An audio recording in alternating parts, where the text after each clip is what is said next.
Nós precisamos separar o joio do trigo quando falamos em poluição, CO2, efeito estufa, e não falamos, por exemplo, do buraco de ozônio. Mas, acima de tudo, nós temos que tomar muito cuidado com o lobby industrial. Os países desenvolvidos, né, com certeza, estão vendo aí uma oportunidade de negócios estratosféricos, que é a substituição das fontes de energia. Agora, a gente vê muito pouco em relação à conservação de energia, a redução do consumo. A humanidade, se houvesse, vamos dizer assim, força, né, principalmente em cima dos países que têm maior consumo de energia, reduziriam imediatamente, em questão de dias, a emissão de poluentes no mundo, vamos dizer assim, de forma significativa, 10, 20% provavelmente. Porque o desperdício de energia é colossal. Agora, eles ficam fazendo lobbies. Como eu estava vendo agora, eu acho bacana ver as reportagens, até sobre termoelétricas. Só que eles mostram os trocadores de calor, onde, na realidade, aquilo que a gente enxerga é vapor de água, e não mostram as chaminés das usinas, porque o CO2 que sai dali é invisível. A fumaça numa termoelétrica moderna, ela é filtrada e os poluentes visíveis não aparecem. Então, quem olha uma usina nuclear ou a carvão deve ficar assustado com a quantidade, teoricamente, quer dizer, aparentemente, de fumaça que sai por ali. Os automóveis, quem é que enxerga a fumaça de um automóvel? Não tem fumaça, ele tem gases invisíveis que saem, tá, pela chaminé, pelo cano de descarga. E o motor, principalmente, é o grande conversor de energia. Ali as perdas são gigantescas, porque afinal é um veículo automóvel, pesa centenas de quilos para transportar eventualmente um pouco mais de 100 quilos e nem sempre úteis. A racionalização do uso da energia, ela tem que ser vista de forma completa. Desde os processos industriais, que muitas vezes são arcaicos, porque as indústrias não veem conveniência em evoluir, em trocar processos, até o destino final do lixo. É uma coisa colossal. Estava uma reportagem que eu vi da televisão francesa, se não me engano, eles jogam nos mares, aí, nos rios e mares, 5,5 bilhões de toneladas de embalagens não recicláveis, que vão virar uma pasta de lixo no meio do Oceano Atlântico e, no caso da Ásia e da América do lado oeste, uma corrente de lixo no meio do Oceano Pacífico. É urgente a limitação da poluição, mas é muito mais urgente a gente ter consciência do que de fato pode e deve ser feito.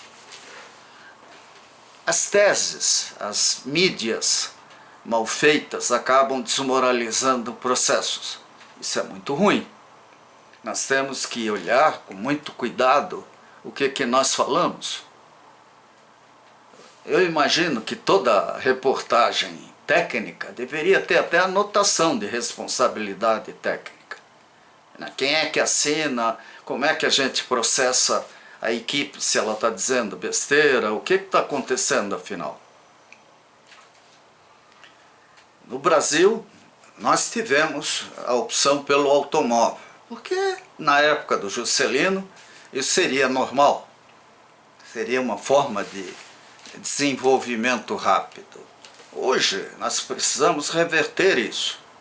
O uso da bicicleta, caminhar, não tem nada mais favorável à ecologia, ao meio ambiente, do que corrigir as calçadas, transformar o passeio, a calçada, um ato de rotina seguro e agradável, porque muita gente às vezes é obrigada a ir a 200 metros de distância de carro porque com medo de se quebrar toda no caminho, pois a bicicleta e coisas assim. E até a questão, talvez mais delicada, que tem que ser analisada, é o gigantismo das pessoas.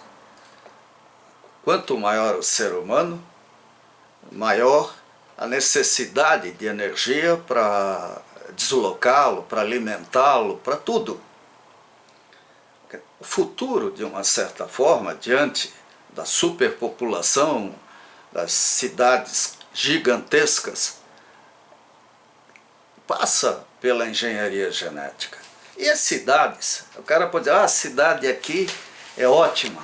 Sim, mas em algum lugar está sendo produzido petróleo, produzida energia elétrica, tratada água, esgoto, que vem para a cidade, para deslocar pessoas para cima, para baixo, para um lado, para o outro, para alimentar, para sustentá-las num lugar que eles poderão dizer, pô, aqui é ecológico, né?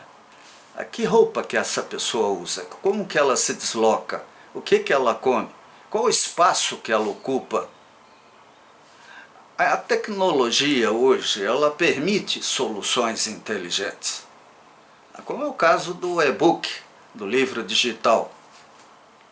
É um apartamento, felizmente o custo por metro quadrado cresce e as pessoas vão ter que se adaptar a ambientes reduzidos.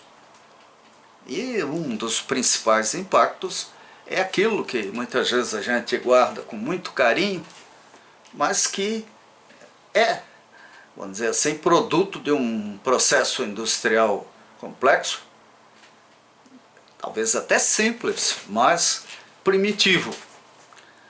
Nós temos que encontrar, procurar em tudo o que nós somos e fazemos,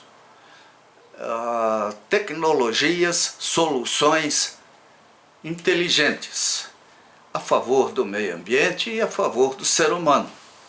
A sustentabilidade não é simplesmente de florestas ou de águas marinhas, mas do ser humano também. A sobrevivência da humanidade depende muito disso.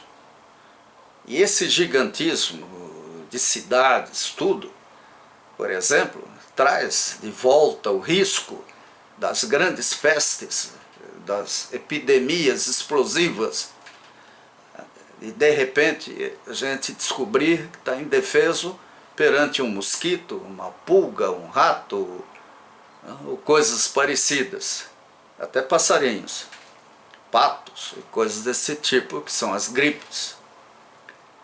Por quê? Porque hoje você está aqui no Brasil, daqui a algumas horas poderá estar na Europa. E os aeroportos não são construídos para evitar o contágio, ao contrário. Eles são de arquitetura lindíssima, são coisas pomposas, mas tremendamente equivocadas, arquitetura equivocada, diante do desafio de sobreviver a uma epidemia, por exemplo. Como eles estão vendo agora o pesadelo do terrorismo. Então, gente, ecologia, meio ambiente, sobrevivência da humanidade, da natureza terrestre aqui, de modo sustentável, tudo isso precisa de uma nova consciência e muito cuidado com os lobbies industriais. Produzir uma placa de fotovoltaica pode até ficar barato com os robôs, etc., mas está usando metais, silício, processos industriais que consomem muita energia e e produz calor. Isso é uma lei da física. Qualquer conversão de energia, vem a entropia, vem a produção de calor, coisas assim. Essa palavra entropia até era prudente que todos os leigos, principalmente, procurassem entender, porque é um conceito estratégico fundamental no uso da energia. Cuidado com os lobbies industriais, cuidado com a ignorância, muitas vezes de boa fé, e a gente espera que desde arquitetos, urbanistas, até engenheiros dedicados a processos industriais, a gente tenha uma mobilização eficaz a favor da natureza e do ser humano. Senão, teremos um futuro bem desagradável.